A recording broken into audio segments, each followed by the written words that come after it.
Fala, seus cristãos cansados! No vídeo de hoje a gente vai dar uma olhadinha em uma das profecias mais fascinantes e complexas da Bíblia. A gente falou um pouquinho sobre ela no vídeo anterior, que é a profecia dos 2.300 dias, ou tardes e manhãs, que é encontrada lá em Daniel 8 e também 9, 24 a 27. A gente vai dar uma exploradinha aqui de quando essa profecia começa, quais são os eventos principais que ela prediz e algumas regras importantes para a gente interpretar profecias bíblicas de uma maneira correta e responsável. Daniel 9, 24 a 27 fala sobre um período de 70 semanas que estava determinado sobre o povo de Deus, sobre o povo de Daniel, sobre a cidade santa, ou seja, Jerusalém, e o que isso implicaria. E esse período dessas 70 semanas que a profecia coloca para a gente é crucial para a gente entender toda a cronologia bíblica e os eventos significativos que estão relacionados à vinda do Messias.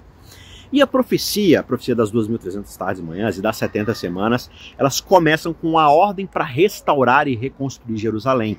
E quando a gente olha na história dentro do cronograma bíblico, a gente vai descobrir que essa ordem foi dada em 457 a.C. pelo rei Artaxerxes da Pérsia. E a partir desse ponto, a gente começa então a contar os 2.300 dias, que são na verdade 2.300 anos, segundo a interpretação profética de que um dia equivale a um ano, tá certo? Seguindo o raciocínio até aqui? Então vamos lá.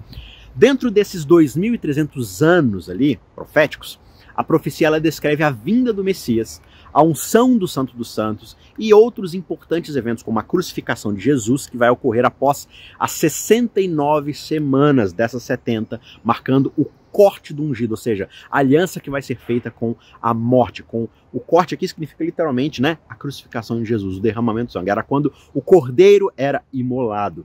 Então a profecia ela se estende até o momento em que a justiça eterna é trazida, é realizada, o que muitos interpretam como de fato a purificação do santuário celestial, conforme é descrito em outras partes ali de Daniel e no livro de Hebreus. Agora, ao lidar com essa e outras profecias bíblicas, existem princípios de interpretação profética que a gente deve sempre ter em mente. Vamos ver aqui alguns princípios básicos para a gente estudar profecia. Primeiro, contexto histórico e literário. A gente precisa entender qual é o contexto em que aquela profecia foi dada. Isso é crucial. Outra coisa, quem é o autor dessa profecia? Como é que ele usa os símbolos? Em que momento da história ele está situado? Quais são os símbolos ou as referências imagéticas que ele tem para poder escrever os símbolos das suas profecias? Para quem que ele está escrevendo? Ele está escrevendo para mim hoje ou primariamente ele está escrevendo para alguém lá, o povo de Israel, os discípulos? Para quem que ele está escrevendo? Para alguma igreja na Ásia? Quem é o público-alvo? Quais eram as circunstâncias históricas que ajudam o texto a ser formatado do jeito que ele foi formatado? Isso é muito importante, faz toda a diferença no nosso estudo das Escrituras. Segundo ponto aqui, brevemente, simbolismo.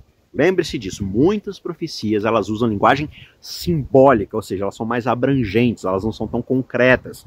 É importante a gente diferenciar entre aquilo que deve ser interpretado literalmente e aquilo que é simbólico. O que a gente precisa buscar clareza nas próprias escrituras ou em escritos contemporâneos para a gente compreender o que esses símbolos significam e o que eles abrangem como um todo. Terceiro ponto, consistência teológica, ou seja, consistência ao longo das interpretações. As interpretações das profecias elas devem estar em harmonia com os ensinos gerais das escrituras. Deus ele não se contradiz, então muitas vezes as interpretações que a gente tem de certas profecias, no Apocalipse, em Daniel, não tem nada a ver com a decorrência histórica ou os ensinamentos que a Bíblia traz ao longo das suas páginas. A gente simplesmente inventa coisas novas, coisas que têm muito mais a ver com visões que a gente tem hoje do que de fato a Bíblia traz. Então é muito importante harmonizar as interpretações proféticas de fato com o ensino bíblico. E talvez uma das coisas mais importantes é o quarto ponto. Cristo ele deve estar no centro de tudo. Toda e qualquer profecia bíblica, de uma forma ou de outra, aponta para Jesus Cristo. Seja a sua primeira vinda, seja o seu ministério, seja a sua morte, a sua ressurreição, ou a sua segunda vinda, o seu retorno.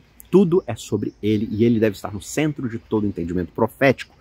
E esses princípios eles ajudam a gente, então, a evitar erros muito comuns e asseguram a gente de que a nossa interpretação está alinhada com a verdade bíblica como um todo.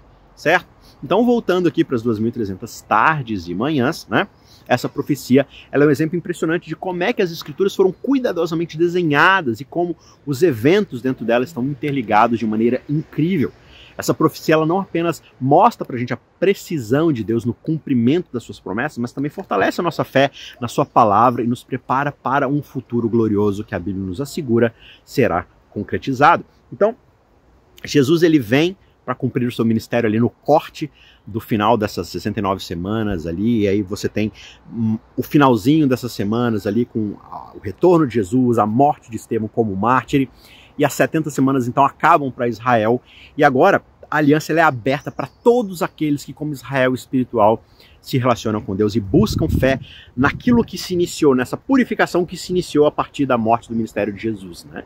Jesus então ele sobe aos céus e agora ele abre o seu ministério para todas as pessoas, e você continua a contagem então das 2.300 tardes e manhãs até a concretização disso naquilo que fica conhecido mais tarde como esse movimento da purificação do santuário, e você pode estudar mais sobre isso no livro O Grande Conflito, né? Nosso objetivo aqui não é esgotar esse assunto, é só dar esse vislumbre e essa introdução.